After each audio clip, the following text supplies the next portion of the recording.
It is imperative for youth to beware of a new wave of malicious TikTok videos which lures users to what seems to be helpful tutorials, but instead tricks users into executing commands that install malware. This is according to cybersecurity expert Hendrik de Bruin, head of security consulting at Checkpoint. And Hendrik now joins us on the line to tell us more. Hendrik, good afternoon, and thank you for joining us on Africa Update.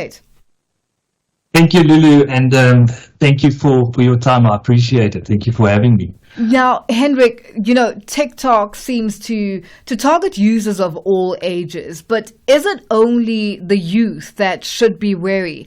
Or is it just generally the users of TikTok as a whole? How do they fool users? Yeah, thank you. Very good question.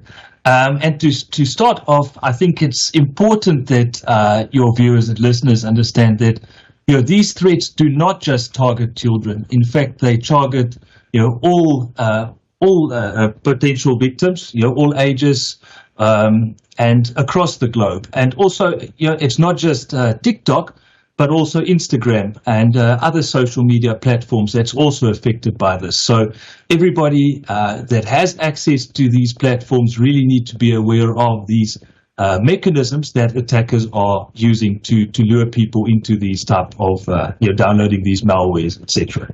Now, Hendrik, just take us through how this all unfolds, because you'll find something popping up and it says if you need, to do a quick, whether it's a marketing course or it's marketing trick to get clients and things like that.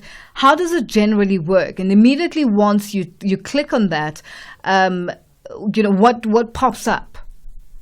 Yeah, so essentially, these type of attacks make use of what we call social engineering attacks, and it's really more of an attack that leverages the psychology involved with the victims. So typically, as you mentioned, they would have some sort of a lure that would lure you into opening a video or viewing a video as such. Now, in these cases specifically, what has been found was where people who potentially would like to get access to premium features available in software, or perhaps have downloaded a copy of software that's not legitimate and would like to get the full licensed version, when those individuals follow links to those videos, etc., when they open the video, they are instructed to run, just a quick couple of keys, in this case, Control R, which opens up a what we call a PowerShell shell, and that then allows the individual to type in additional commands. When they then type in those commands, it downloads a specific piece of malware from the internet, and from there it really starts with the infection process.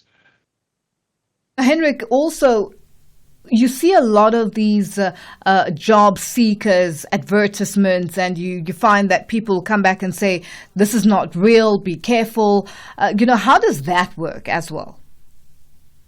A lot of these attacks, as I mentioned, rely on social engineering. So whatever these individuals, these cyber criminals can use as a lure to get you to take further steps. In this case, we spoke about perhaps getting premium access or access to premium versions of software, etc. That is a lure. In the case of the job market, what often happens is, through social media platforms, they will reach out to the victim, perhaps offering them jobs. They can then ask them to click on a link. When they click on the link, their devices are infected with malware. What we have also found is often it goes to the next stage of social engineering, where they will request these individuals to perhaps submit information in the form of CVs. That information can then once again be used for things like identity theft.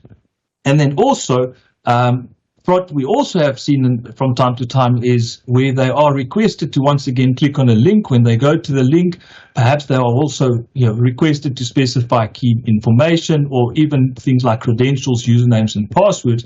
And once again, all of that information can be captured, and that information can be used for further attacks like identity theft, or in the case of corporate credentials, it could be used in further attacks targeting that corporate entity itself.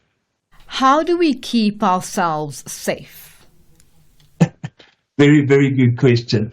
And I often speak to large organizations who's got a lot of technical controls in place, a lot of solutions. They've invested a lot in their cybersecurity, and it's often the human that is the weakest link. And what I always tell them, the first and most important step to defending yourself as well as your organization by extension is awareness. Understanding that these threats do exist, and that they do target indiscriminately. They target youth, they target corporate users, they target customers, individuals indiscriminately, as I mentioned. So it is important to have the awareness that these attacks do happen, and that you have to be cautious, especially when following unsolicited information or steps provided by the internet or social media accounts in this stage. Hendrik, when it comes to children, it's very tricky. The safety features, we can put safety features on their tablets, their gadgets, but they do get lured in.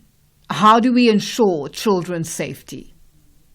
I think once again, same as we had when I grew up, when we didn't exactly have these type of digital threats. We had little rhymes like stranger danger, etc. And I think it is also important to carry that message into the digital world, to ensure that the children, they have access to all this information, and it's really up to them to ensure that it is being used responsibly. It's also the responsibility of parents to monitor what the children have access to, when they have access to the type of information they have. And there are also, once again, mechanisms that can be implemented on these devices to monitor what these devices are used for, when they are used for. And perhaps it's a good step for parents also to monitor the activities that take place on the devices themselves.